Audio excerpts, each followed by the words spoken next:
Ohio State's quarterback battle is giving Ryan Day exactly what he needs. Two quarterbacks rising to the challenge.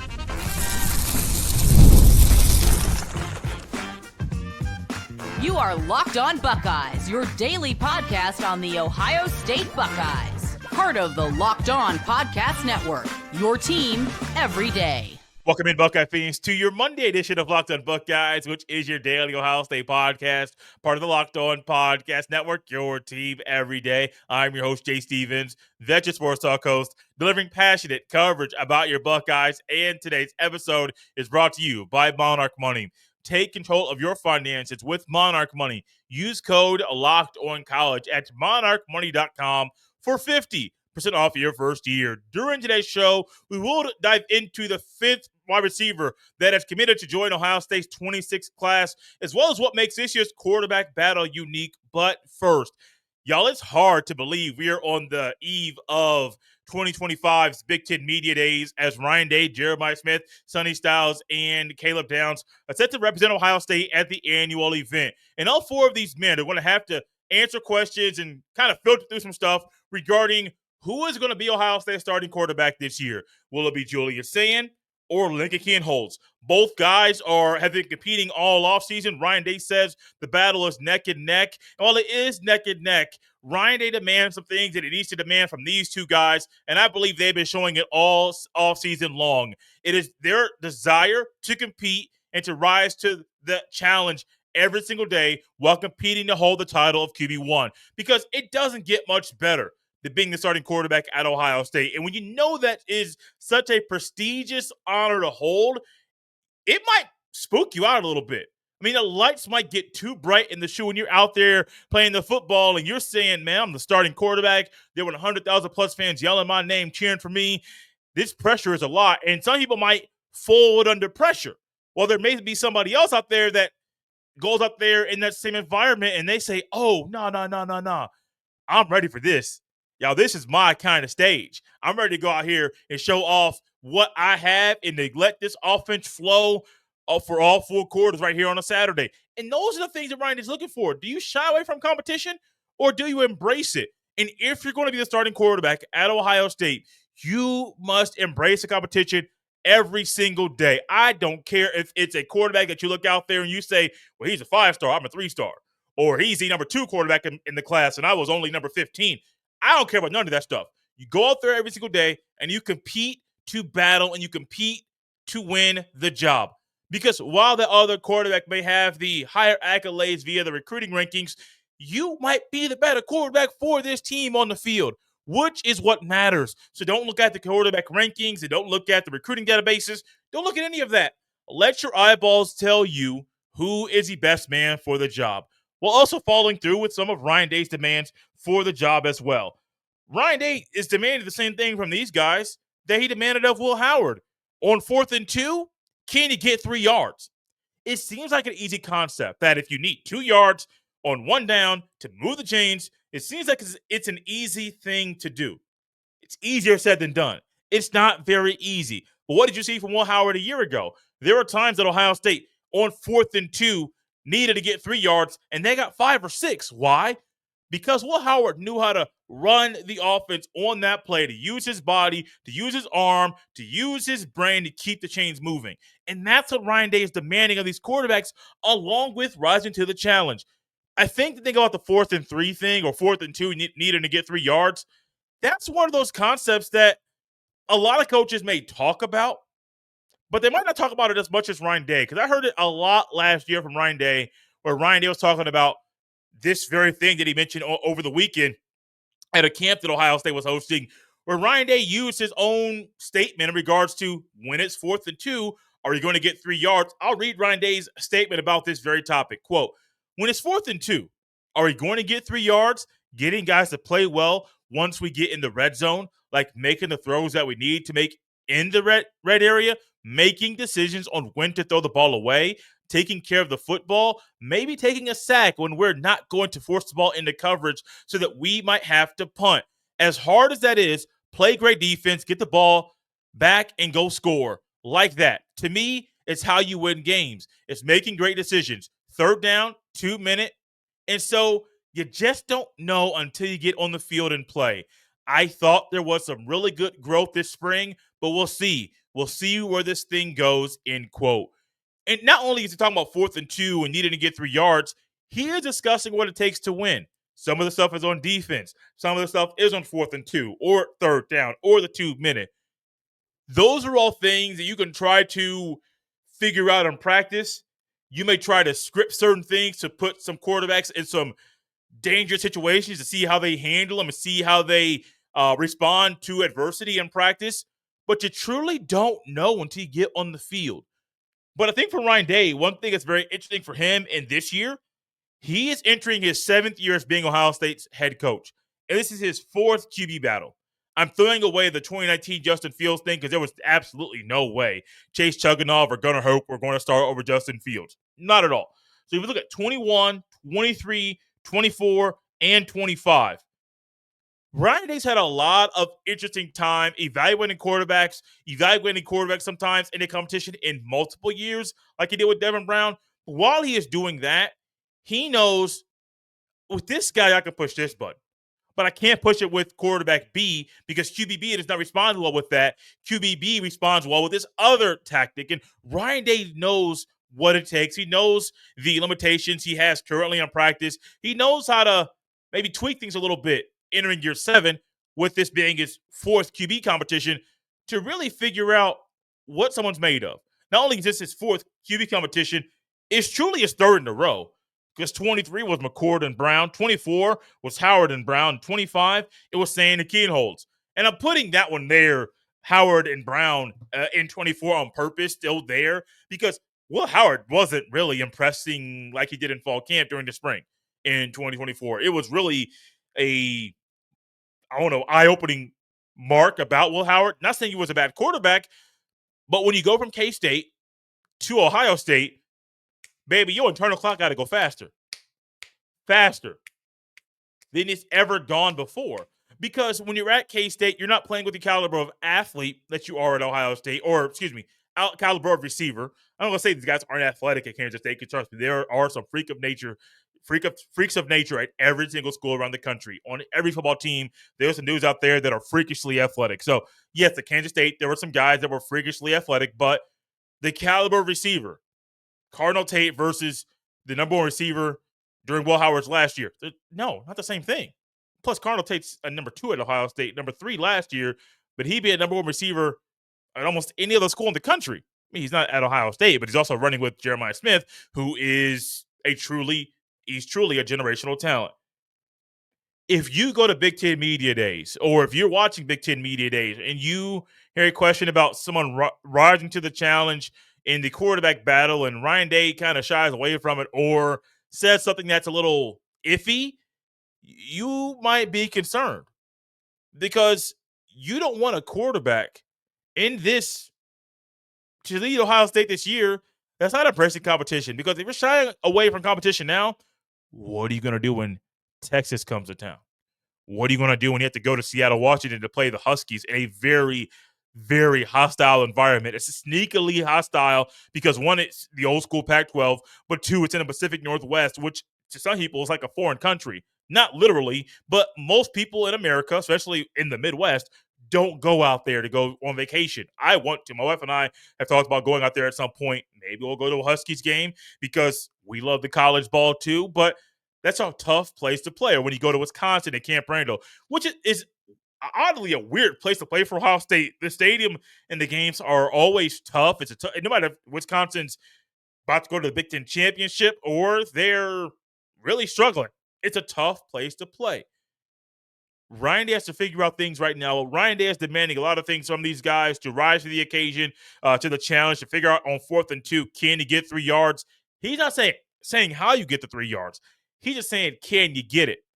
Day's demands for a quarterback are the right demands that he needs to have, and I know he's preparing right now to figure out ways to answer all the questions about Ohio State's QB battle during Big Ten Media Days. While Ryan Day is preparing to answer questions about Sayin and Kienholz tomorrow in Vegas, he's also looking at this QB battle and wondering what makes this unique, because that's the word I use to describe what is going on this offseason between these two quarterbacks. Ever wish managing your money felt easier? With Monarch Money, it can. Whether you're growing your savings or planning a big purchase, Monarch puts you in the driver's seat. It's like having your own personal CFO, giving you full visibility and control over your finances. Monarch Money is more than a budgeting app, it's a complete financial command center. You can track all your accounts, investments, and spending in one place. So, in addition to managing your money, you're also building wealth. Take control of your finances with Monarch Money. Use code Locked On College at monarchmoney.com for 50% off your first year.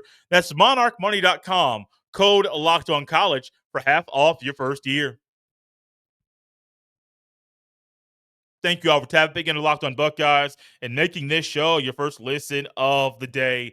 This year's QB battle is an interesting one because as Ryan Day is entering year 7 at Ohio State, and he's had 4 QB battles throughout his time in Columbus as head coach. This one is different. This one has some similarities to 2018, that battle that Ryan Day was facilitating and leading as you're looking and trying to figure out, will the starting quarterback be Dwayne Haskins or Joe Burrow? Joe Burrow got hurt in the spring, ended up transferring to LSU. We all know how his story ended when his collegiate career came to a close. But this year's battle is like that one, but slightly more intense because it's the first one that I truly believe is neck and neck.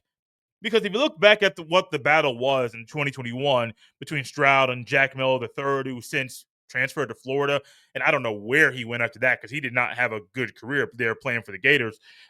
Just wasn't the kind of caliber of quarterback they needed. But there was never a doubt in anybody's mind that Stroud was not going to be the quarterback to lead the team that year, nor did anybody think that Jack Miller III was really was truly the caliber of quarterback to make the thing competitive. I know Ryan Day waits until the middle of August to announce the starting quarterback. That's his track record. He did the same thing with Justin Fields in 2019. Didn't make no sense, but that's what he did. And so in 2021, Stroud, to me, it was him. It was his job the whole time. Day will say it was a quarterback battle, but it really wasn't that competitive. 2023 was the year that it went into the regular season, where Ryan Day allowed the 2 quarterbacks to play the first 2 games of the year. And then after game 2, McCord was handed the title of QB1. I still am blown away by that because I don't know what Devin Brown did to make the thing as close as he did, because McCord was a better quarterback. Clearly, the entire time, McCord was the better quarterback. But I wonder if Ryan Day saw the year before what Jim Harbaugh did, where Jim Harbaugh allowed J.J. McCarthy to start one game. He allowed, the transfer to Iowa, I forget his name. He wasn't that good to me, to start a game. And then after 2 games, and both guys got to start, you found that Harbaugh decided to name J.J. McCarthy the starting quarterback. And maybe Ryan Day was trying to take a page from the guy that he struggled to beat the past couple of years.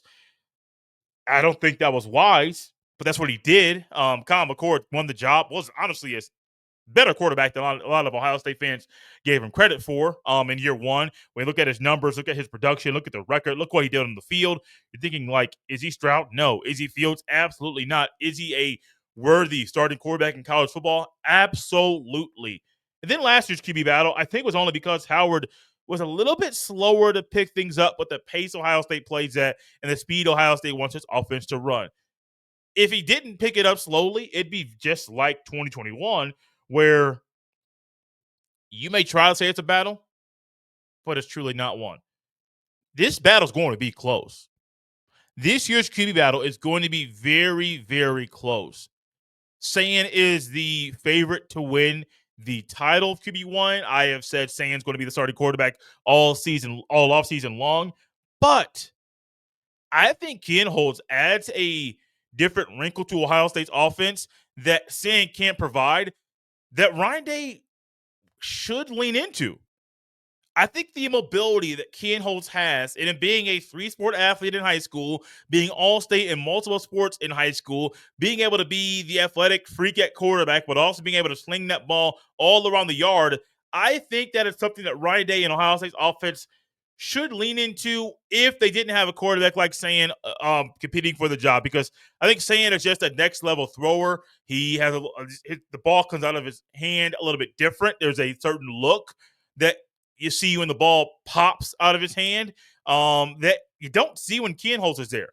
However, if you go back to the very last segment where we talk about some things that Ryan Day demands, one thing Ryan Day demands, he's looking at to try to figure out who runs the offense better, who has better command of the offense, who has better command of the huddle, who has better command when things don't go well on 2nd and 8, now it's 3rd and 13, and you need to get 14 yards to get a first down, because Ryan Day's not trying to let it be, oh, let's measure it because we only got 12 and a half, because we got 12 and a half instead of 13 and a half. Like, no, get that extra yard.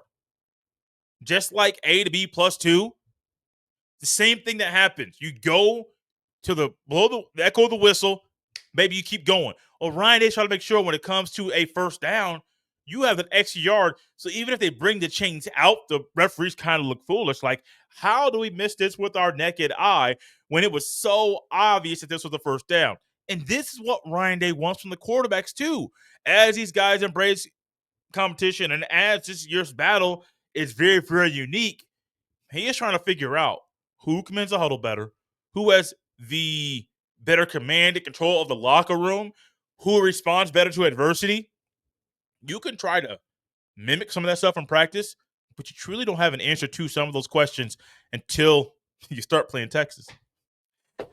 Oh, I wish the sport had a preseason game. I really, really do.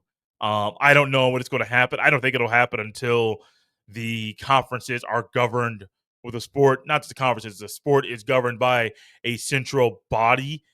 Because truly, the sport is not governed by the NC2A. It's not an NC2A sport at all, at least at the FBS level.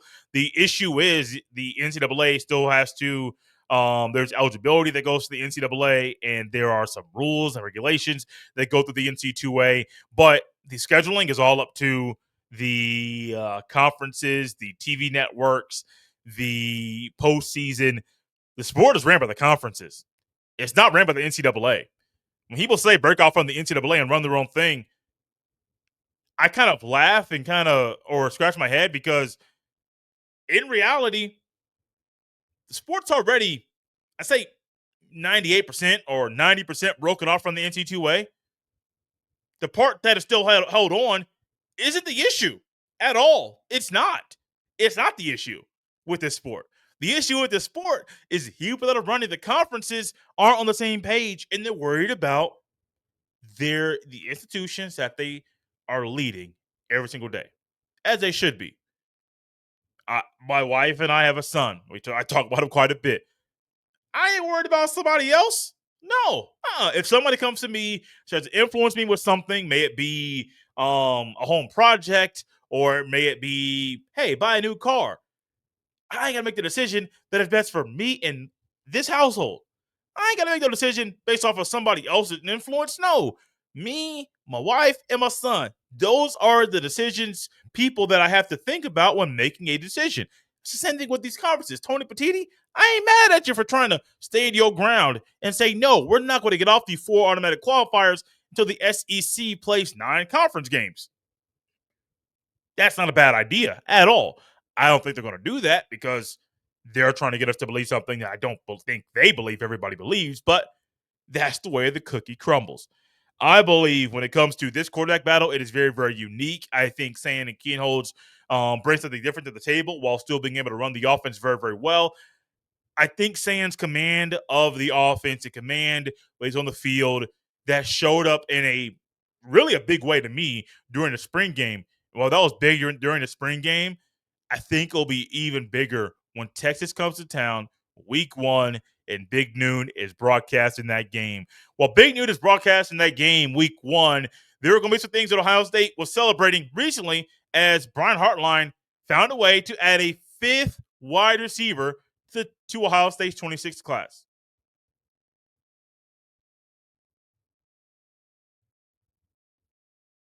Thank you all for tapping in Locked on Buckeyes and making this show your first listen of the day. Not 1, not 2, not 3, but 5, I was going to skip 4 receivers that have joined Ohio State's 2026 recruiting class. The latest is a commitment from Jerquaden Guilford, 4-star quarterback from Northrop High School in Fort Wayne, Indiana. This young man was set to announce his commitment about 8-9 days ago. Prior to when he announced his commitment, Ole Miss, like always, there's a school out there trying to put some money out there, and Ole Miss kind of tried to play spoiler to Ohio State's party. They weren't able to. The Buckeyes landed Jerquaden Guilford on the 4-star receiver. Now, he is a 5th receiver in Ohio State's 26th class, along with Chris Henry Jr., Caden Dixon Wyatt, Brock Boyd, and Jaden Ricketts. I think the first thing about this commitment that some people may be wondering is, should Ohio State take 5 receivers? Let's revisit the conversation I had recently in regards to Ohio State taking 5 offensive linemen potentially, or another running back in this class, or 2 tight ends. In any given year, how many offensive linemen are going to play? At minimum 5. In any given year, what's the minimum number of tight ends and running backs that are going to play? 2 per position. At receiver, well, Ohio State's going to roll out there with 3 guys. You're probably going to get a 4th and a 5th that are going to play consistently. Now, you may get that 4th that may be 4th in rotation at receiver. The 5th will probably be a special teams guy, but you're going to get 5 receivers that are going to play on offense, on special teams, or mix of both. So that mindset to me is one that you kind of have to go about that every single year, where 4 might be the minimum number of receivers the Buckeyes should have in any class. And I'm on that path, 4 no matter what. A 5th is great. And I love that Ohio State has 5 receivers, especially when in any given year, you could get 3 or 4 receivers to go to the portal. Why don't you try to replenish them with the high school recruiting? Because we all know Brian Hartline is not running a receiver from the portal, and I don't think it's going to change anytime soon. Well, you could go out there, find a guy like a Jerquaden Guilford, 6'2", 195 pounds, is a guy that has the speed, the size, the body control, has a lot of the attributes you want from a guy that's a high caliber receiver in high school that you can build upon, that you can work with, that you can kind of push him to be the best he can be while helping him add 15 to 20 pounds of that good, solid, healthy weight. I'm here for it. I'm 100% here for it. So it's maybe shocking that Ohio State took 5. I think it's actually a wise thing that Ohio State took 5 receivers this year. For Guilford himself, I think it's going to fit in very, very well with this group, where you have some guys this year like Henry Jr. and Dixon Wyatt that are probably more of the more polished, 2 most polished receivers in this group, where Boyd, Ricketts, and Guilford could be projects. But like I mentioned earlier, you're going to use some of your receivers in special teams. Jaden Ballard was one of those guys that Ohio State was trying to find a way to get him to put it together. Like, hey, it's time for him to step up, where he never truly did it. But what did you know Jaden Ballard for before he transferred to Wisconsin? A special teams guy, almost like a specialist for the special teams. Now he also, unfortunately, and not try to bring up something negative, but it's the truth, because he lost his job as a returner at Ohio State. That was his. All he had to do was get better. Know when to move forward, when to move back, catch the ball, fair catch here, not fair catch there. He had to figure that stuff out. Now we knew when Caleb Downs transferred in that Downs could be a returner for the punts. Ennis coming in, he could be a kickoff and punt returner. So there were some things that Ohio State brought in from the portal and from the recruiting that they just brought in guys that were better than Jaden Ballard. Marlon Graham is also a burner. He could be a returner at Ohio State. I don't think Jerquaden Guilford is going to do that. I don't think he'll be a returner in the future. I do think, speaking of Marlon Graham, getting another guy from that Fort Wayne area, as Marlon Graham is from New Haven, which is a suburb of Fort Wayne, getting those guys there that know each other, that are friends, maybe like friendly in football circles, but someone that being there on campus in a new place, it's going to help Guilford's transition to Ohio State. Think about it. When you were in college, that transition was different. Some of you may have gone to college and you had the ability to stay at home with your parents. while going to school every single day. Some of you, like most people, went to school and you moved away from home and you lived in a dorm, or maybe down the road you got an apartment and you lived the college life. But one thing you knew when you first got to school was that, man, this is different. You don't have your parents around you. You got to worry about all your meals. You have to make sure you get up on time. You have to police police yourself. Police might be the wrong word. Um, you got to basically get mature really quickly for a lot of people. Um, some people had jobs where they had to work earlier, so they were responsible for themselves getting up on time and getting to work on time and going from school to work after the last bell was rung on a school day. Some of that stuff is very difficult. If you didn't have that in high school, where you had certain things that help you figure out a routine, but you had to make your own routine in college, man, that's difficult. And then when you figure out that it's difficult and you realize ain't nobody here really trying to help me like that because it's every man for himself, now you will find some good people along the way that will help you. But for a lot of the time you're at school, especially early on, you just trying to figure that thing out by yourself. And buddy, it's difficult because yeah, they want to help you out, but y'all might not be in the same class. They go off to their class. Next thing you know, you hit that snooze button once, you hit that snooze button twice. The alarm goes off a third time, but you turn it off this time and you miss your first class because, well, you overslept. That stuff is difficult.